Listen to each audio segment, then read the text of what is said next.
service, du sacrifice, bien-aimé, que tu rends à Dieu. Voilà pourquoi la Bible insiste, n'abandonnez pas votre assemblée. C'est lui qui va approuver tes prières, c'est Dieu.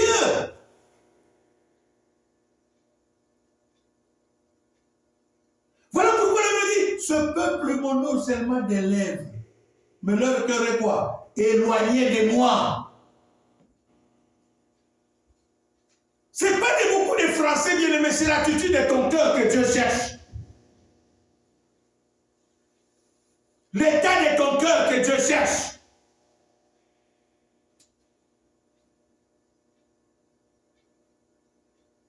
Dieu a dit à Jésus, nous qui avons tout quitté, quand recevrons-nous en retour? Jésus a dit, vous recevrez dans ce siècle présent, dans le siècle à venir, et en fait quoi? La vie éternelle. Donc il y a une récompense en toutes choses. Il y a une récompense, ma soeur, mon frère. Il y a d'autres maladies que Dieu te guérira à cause du sacrifice que tu fais chaque jour dans sa maison. Des fois, à cause de ta présence à l'église. C'est comme ça que vous allez lire que Jésus un jour est entré dans la synagogue. Il y avait un monsieur qui avait la main sèche. Et la Bible dit, les sacrificateurs le regardaient pour voir qu'est-ce qu'il va faire. Ce monsieur n'a même pas demandé à Jésus de le guérir. Dites amen. Mais Jésus l'a seulement observé. Alléluia.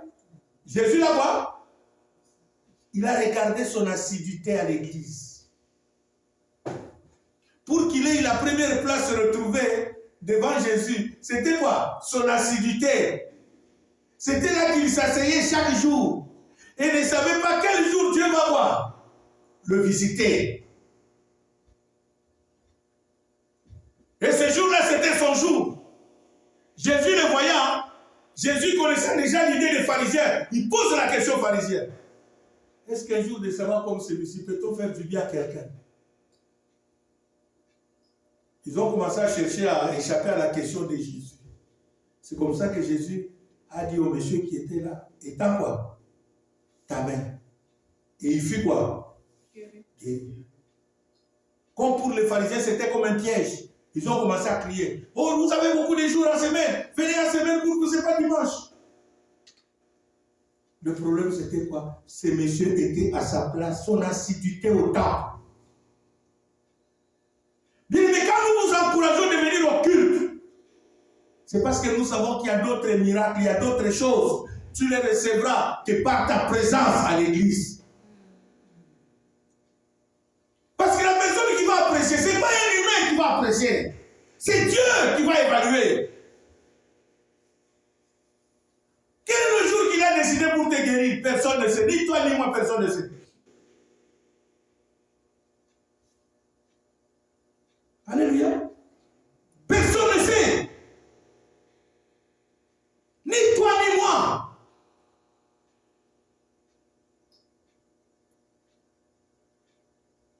Quel est le jour que Dieu a décidé de te visiter, de te guérir, de te sauver de telle situation? Personne ne sait.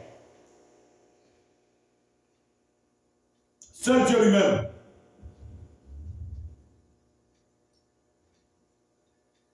Voilà pourquoi ne t'arrête pas à poser des actes bien-aimés, des sacrifices.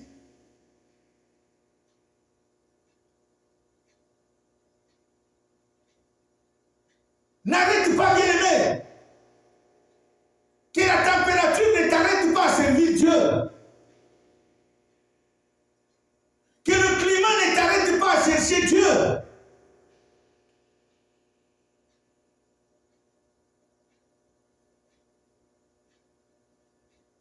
Fais-toi des sacrifices parce que tu ne sais jamais. Quel jour Dieu a décidé de changer ta vie, tu ne le sais pas. Par qui, tu ne sais pas.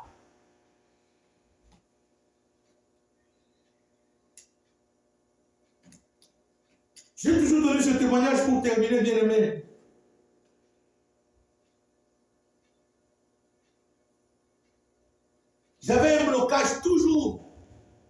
pour obtenir le visa occidental. Je ne sais pas combien de fois je me suis présenté.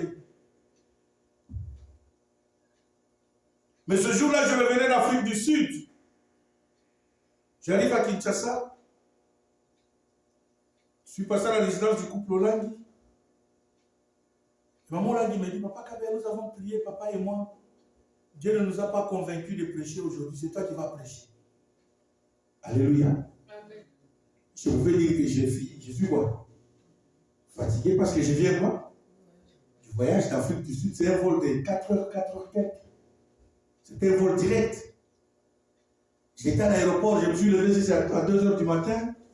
Le temps de m'apprêter, on a quitté la maison vers 3 heures pour aller à l'aéroport.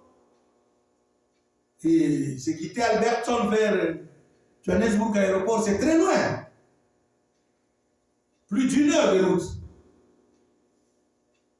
Et arrivé là-bas, commencer les formalités, embarquer. Donc pour dire que je n'ai même pas eu le temps de voir. De lire la Bible, hein? Même dans l'avion, j'étais quoi? Fatigué parce que j'avais le sommeil, je préférais dormir. Mais tu arrives comme ça, on te dit que c'est toi qui vas voir. Prêcher. Bien aimé, c'était le jour que Dieu avait décidé de me sauver. Oh. Alléluia. Amen. Pendant que je me mets debout pour prêcher comme je prêche là, ce jour-là, il y avait un Américain qui était là, un pasteur américain, qui était avec sa femme et ses enfants. C'était un pasteur méthodiste de l'autre, qui est venu à Kinshasa pour accompagner sa famille qui prenne l'avion qui repart en Amérique. Et pendant que moi je prêche, Dieu révèle à sa fille. Comprenez, hein? N'est-ce pas, on a toujours dit que les méthodistes n'ont pas le Saint-Esprit. Et ce jour-là, même lui-même était étonné. C'est sa fille qui lui dit que papa, tu sais le plus beau cadeau que tu vas m'offrir l'année prochaine à mon mariage? Il dit non. Le monsieur, quand il me raconte, il dit, j'attendais que ma fille me dise que non, tu vas m'offrir peut-être une maison ou une voiture. Et puis il parle de ça où? Nous sommes en plein culte, on est en train de voir. Il dit non papa, tu vois le monsieur qui prêche là? Je viens d'attendre une fois qu'il me dit que la présence de ces messieurs-là dans la salle de mon mariage, c'est ça le plus beau cadeau que tu peux m'offrir.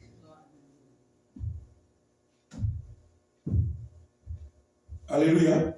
Moi, je priais tous les jours. Je ne savais pas quel jour que je serais quoi.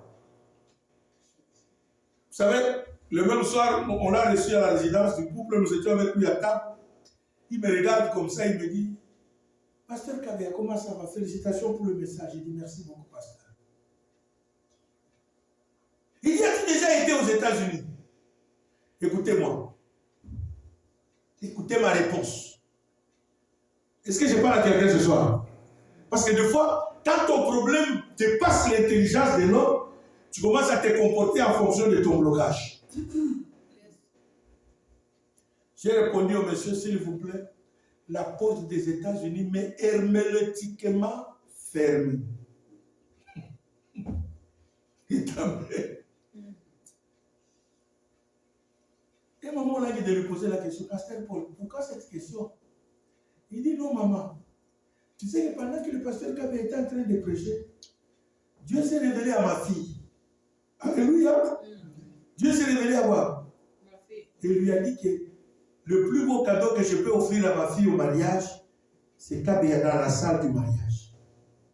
Le Kabea là, c'est un cadeau non emballé que je vais amener au mariage de ma fille. Et maman l'a dit, Kabea, moi, je vais m'amener pour qu'il y ait un des États-Unis. Donne ton passeport. Sur place, je viens d'arriver de quoi? Du voyage. Nous sommes en novembre 2000. Le voyage, c'est en 2001, au mois de mai. Mais moi, mon passeport, je l'ai donné en novembre. Et le monsieur est allé le lendemain à l'ambassade. Quand il parle à son ami qui était l'ambassadeur, son ami appelle le consul. Le consul prend mon passeport. Il va vérifier quoi? Dans le système, bien aimé. Le système a donné tous les détails des nombres de fois que je me suis présenté où? Le nombre de fois de refus. avec comme conclusion que ce monsieur c'est un aventurier. S'il va aux États-Unis, il ne va jamais voir. Revenir. Et il apporte toute une documentation comme ça. Pour me dire, voici ton blocage. Et là, toi, tu n'iras jamais. Mais quand c'est Dieu qui décide, qui évalue quelqu'un, bien aimé, cette porte sera toujours ouverte. Le monsieur est venu me raconter l'histoire qu'il a racontée à l'ambassade. Le même jour, lundi. Le soir, il vient.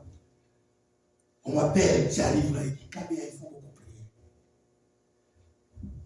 Telle année, tu as présenté 2 fois. Telle année, 2 fois. Telle année, 2 fois. Telle année, tu as présenté à Kinshasa, tu as aussi présenté à Brazzaville. Et je me rappelle aussi, en 98, on m'avait fait même un passeport angolais. Où on m'a donné la nationalité, quoi. Angolaise. On a arrêté la personne avec le passeport à l'aéroport. On a montré ça à la chaîne nationale. Dites amen. C'est la raison pour laquelle j'avais répondu à Mundele, la porte des États-Unis. Mais quoi? Hermétiquement, quoi? Bien, mais des fois, tu te donnes des blocages là où tu as déjà ouvert, quoi? La porte. C'est Dieu qui évalue, bien aimé. Pasteur Paul me dit, Kabea, tu dois chercher toutes les photos, les vidéos.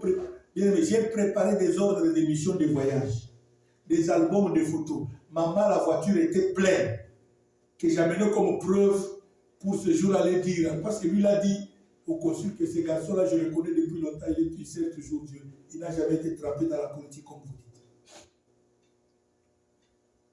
Arrivé à l'ambassade le jour de l'interview, je sors, j'oublie tous les albums où. Je suis sorti seulement avec ma petite mallette, avec mon ordre d'émission et mon invitation. J'entre. C'est quand je suis assis, je me rappelle que j'ai oublié. Pour l'ambassade américaine, quand tu entres, il ne faut pas voir. Sortir. Parce que le consul, c'est la personne qui t'interviewe, surveille tout le monde par les caméras. Je dis, ok, advienne qui pourra. Je suis passé à l'interview. J'arrive, la dame me regarde, il prend mon passeport comme ça, il ouvre à la page des photos, là où il y avait mon identité. Il regarde, il me regarde, il regarde le passeport, il regarde le visage, il regarde le passeport, il regarde le visage. À la 3e fois, il me pose la question. Et c'est bien toi, monsieur Néhémie Kabeyakis? J'ai dit, oui, madame le consul, c'est bien moi, Néhémie Kabeyakis. Et la réponse, c'est quoi? Bon séjour aux États-Unis. Dites à même le plus fort. Va payer quoi? Le visa. Bien, mais je sors là. Je paye le visa. Malgré que j'ai payé le visa, écoutez le diable comment il est méchant. Je me rappelle, l'autre fois à Brazza aussi, le passeport avait passé Mikou. À l'ambassade, on nous a dit de passer de me retirer le visa. On arrive comme ça, le consul dit, je ne sais même pas pourquoi j'étais resté avec ton passeport. Alléluia. Je sors dehors, mon ami Josué me dit, mon frère, tu sais, à Brazza, le passeport avait passé Mikou. J'ai dit oui, il dit non, on ne fait pas. On attend, quand on va voir seulement voir. C'est là qu'on va fêter. Et le lendemain, on arrive, on nous donne quoi? Le passeport avec le visa. Mon ami aussi, le blocage, il avait habité parce que lui, on marchait toujours ensemble, on allait toujours nous refuser ensemble. Il me dit, mon ami, tu sais que le visa américain, ça te permet de voyager Kinshasa jusqu'à l'aéroport. L'agent d'immigration là est capable de te dire que toi, tu peux voir. Retourner, tu n'entres. C'est lui qui décide. On va fêter quand on va. Mais nous avons monté l'avion à Kinshasa jusqu'à arriver aux États-Unis. C'est quand nous sommes sortis dehors que nous avons commencé à jouer. Dites amen le plus fort. C'est pour vous montrer que bien aimé, c'est Dieu qui fait quoi? Qui approuve. C'est Dieu qui évalue. Toi, fais des sacrifices, persévère dans la prière, n'abandonne pas.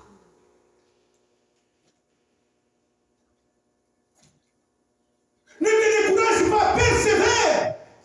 Tu ne sais pas quel jour ou quelle personne que Dieu va utiliser pour te sauver la vie.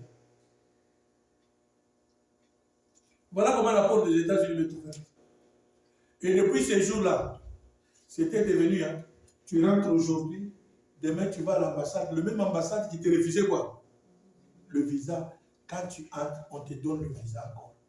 Tu pars. Tu reviens, tu vas encore demain, on ne te refuse pas. Pourquoi? Parce que quand Dieu t'évalue, personne ne peut te dévaluer. Quand Dieu approuve ta situation, personne ne peut te désapprouver. Voilà pourquoi tu dois faire des sacrifices.